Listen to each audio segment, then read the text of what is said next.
Bonjour à tous et bienvenue dans ce nouveau rendez-vous de 6 minutes chrono. Nous accueillons aujourd'hui deux invités, Sonia Esgulian à ma droite et Gérard Assayant à ma gauche. Bonjour. Bonjour Guillaume. Bonjour. Bonjour. Alors Sonia, vous êtes auteure et cuisinière lyonnaise. Vous collaborez chaque mois à Lyon Capitale sur un produit du mois. Gérard Assayant, vous avez fondé les Jardins de Vartan qui proposent des produits issus de l'agriculture locale dans une démarche éco-responsable.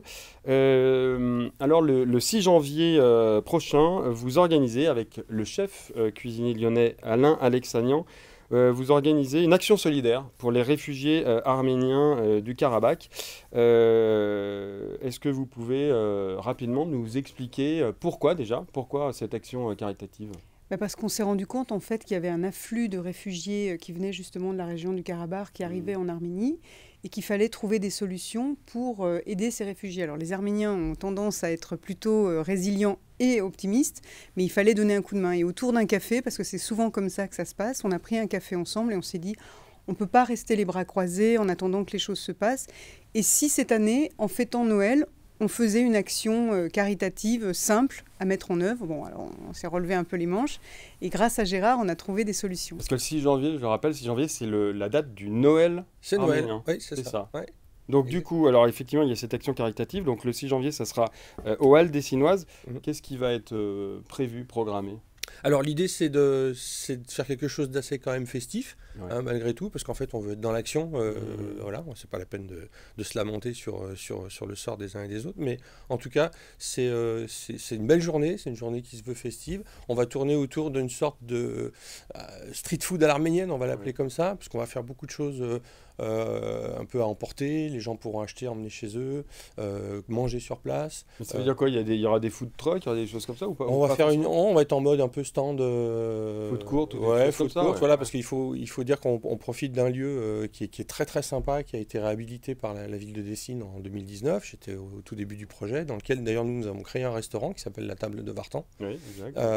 Et donc c'est un lieu qui est vraiment adapté, quoi. C'est une grande, belle halle.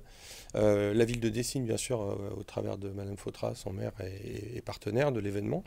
Et puis il y aura plein de petites surprises au long cours sur la journée du 6 avec une tombola, avec des tirages. Oui, il y aura des lots, une journée avec le chef Régis Marcon, une journée avec qui est Alain parrain, Alexanian, avec vous, Sonia Esgulian, une journée de cueillette avec vous, Gérard C'est la Essayant. punition, ça.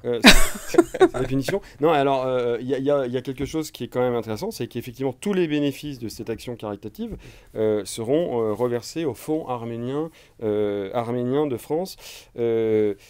Pour vous, tous les deux, quand vous avez décidé de se dire il faut qu'on fasse quelque chose, est-ce que vous, aujourd'hui, si on regarde un petit peu l'actualité, le Haut-Karabakh maintenant, c'est Bakou, est relié à Bakou. Il y a eu quand même une sorte comment dire, il y a eu des accords entre l'Azerbaïdjan et l'Arménie. Est-ce que vous considérez que ce qu'ils expliquent, c'est que c'est en voie de résorption, Alors, d'aller mieux? déjà, historiquement, si nous nous sommes plongés un petit peu là-dedans, c'est parce que déjà, Alain Alexanian et moi-même et Sonia, nous avions des missions régulières. Il faut savoir que nous avions créé avec Alain, nous avions participé à la création d'une école de cuisine dans le Haut-Karabakh, à Chouchi, qu'on appelle Artsakh en fait, pas Haut-Karabakh, c'est encore une autre dénomination. Une école, moi j'étais allé en mission pour pérenniser un peu l'agriculture aussi locale et les implanter mieux. Tout cela évidemment a disparu du fait de cette des guerres éclairs qui s'est fait très rapidement. Des accords officiellement non. Les accords se font plutôt, les tractations se font plutôt entre l'Azerbaïdjan et la Turquie aujourd'hui.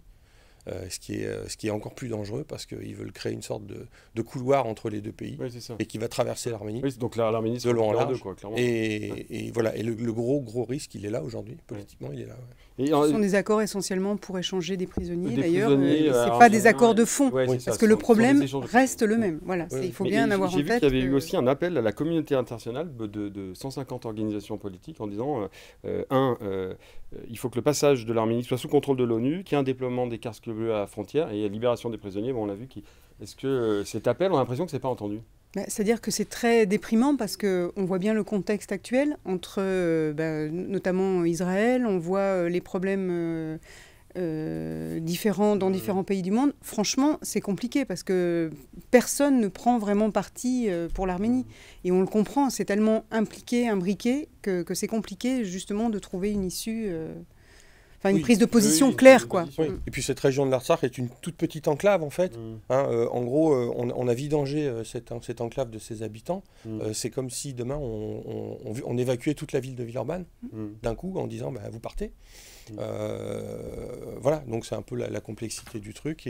Et aujourd'hui, encore une fois, cette journée, elle est pour être dans l'action et de dire on continue malgré tout. On a perdu l'école, mais c'est pas grave, on va en recréer une à Yerevan, etc. On va avancer. On va bouger. Ce que vous expliquez, c'est effectivement, il y a une résilience, tout le monde dit, il y a une vraie résilience chez les Arméniens. En tout cas, si vous voulez avoir plus d'informations, évidemment, il faudra se rendre à cette action caritative, ce Noël ensemble. Donc c'est le 6 janvier 2024 aux Halles Dessinoises à Dessines, avec Alain Alexanian, Gérard Essayant et Sonia Esgulian notamment. Beaucoup de lots à gagner et ça ira directement pour l'Artsakh. Merci beaucoup d'avoir... Petite parenthèse, on peut donner dès à présent au Fonds arménien sur le site du Fonds arménien. Vous pouvez donner si vous ne pouvez pas venir le 6 janvier. Merci beaucoup à tous les deux. Merci et à plus d'informations sur lyoncapital.fr. À très bientôt, au revoir.